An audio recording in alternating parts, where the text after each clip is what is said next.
Happy Sunday, everybody. Happy Easter Sunday. I'm Dr. Gregory, and you're watching Dr. Gregory's Meta Moments. This is episode 11. Today, we're going to be reviewing the book Metaphysical Anatomy again, and I want to talk about a very important topic that relates to what I do for a living, weight problems. There are lots of emotional processes going on for people who are chronically overweight, and I would like to read this particular chapter for you guys to see if it resonates with any of you. Did you know that 40% of the United States population is obese, which means they have a BMI of greater than 30?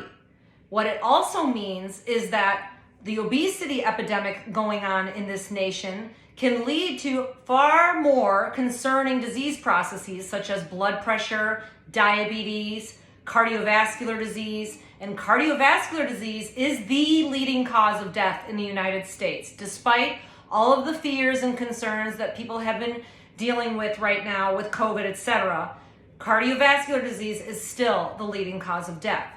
And since I do liposuction for a living, I would like to tell you that although liposuction is a very transformative process, it's not for everybody, and it's not a weight loss procedure. It is not.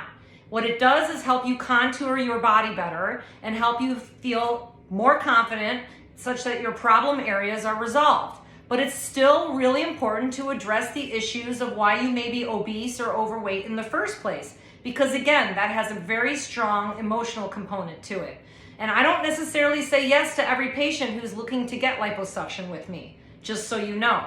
I have a very important conversation with them about their process in life. What do they do? Do they exercise? Do they meditate? Do they have concerning issues with their weight that are beyond just issues with self-confidence? Yeah, that's the important part of why I do what I do, because it's not just about having a cosmetic procedure to fix your problems, because it won't. All it does is enhance what you already have been working on your own self. That's what's really important. So let's go to the Metaphysical Anatomy chapter about weight problems, and let's see what resonates with you. This could be a result of an underactive thyroid, and an underactive thyroid is related to carrying a great deal of emotional baggage. You feel a great need to protect yourself from experiencing any further emotional pain. You've already had a fair share of stress, tension, and rejection. You believe that you have too many shortcomings in life, and no matter how much you try, you always fail. So you seem to feel you'll never have enough of what you need, and you're surrounded by deprivation. You have a void within that can't be filled. And sometimes we ask the clients or patients, what does this void represent? The void often represents a lack of love of a parent. Either one may have been emotionally absent during your childhood, and you tend to isolate yourself as you feel deeply ashamed of what you're made up of.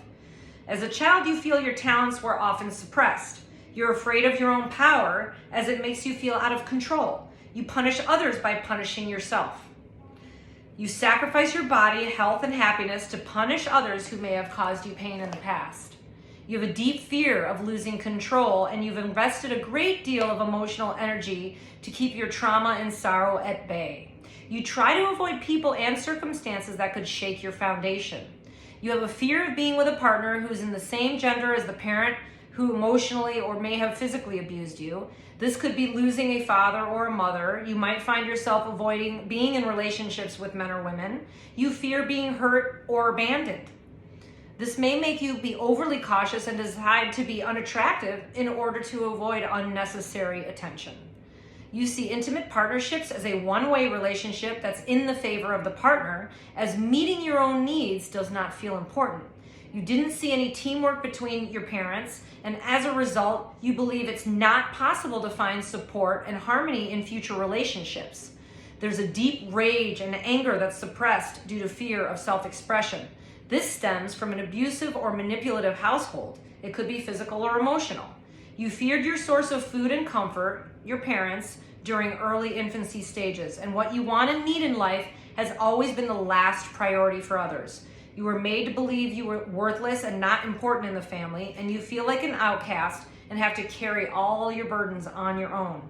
You'd rather die than ask for help from support from others, because asking for help may not even have been an option during your childhood. Food released a positive endorphin during these challenging times, and influential people did not meet your emotional needs. So instead, your needs were met by rejection, abuse, or hostility. Now these emotional needs are met by food or self-punishment or rejection. This may be because you made a positive association with food, and when you needed love and safety or support in abundance, this only provided a short-term resolution. Therefore, you have to eat more food to reinforce that happy state. By eating certain foods, your need for love and comfort was met by a positive endorphin release. You were smothered by controlling and fear-based influential people, and they provided a false sense of safety for you. When these influential people were not emotionally available, then you confided in the food. Food gave you the false sense of safety that you would not have felt in the presence of these influential people. Sorry, I lost my place. When you feel out of control, you unconsciously recreate a safe, familiar pattern and circumstance, and as a result, you surrounded yourself with people who made you feel the way you did during childhood. It's unconscious, but you try to recreate these past familiar experiences, even if they were abusive or damaging or unhealthy. You seem to feel a great deal of anger and rage for where you are in life, and anger is a result of feeling powerless and helpless. You feel you don't have what it takes to make it in the world.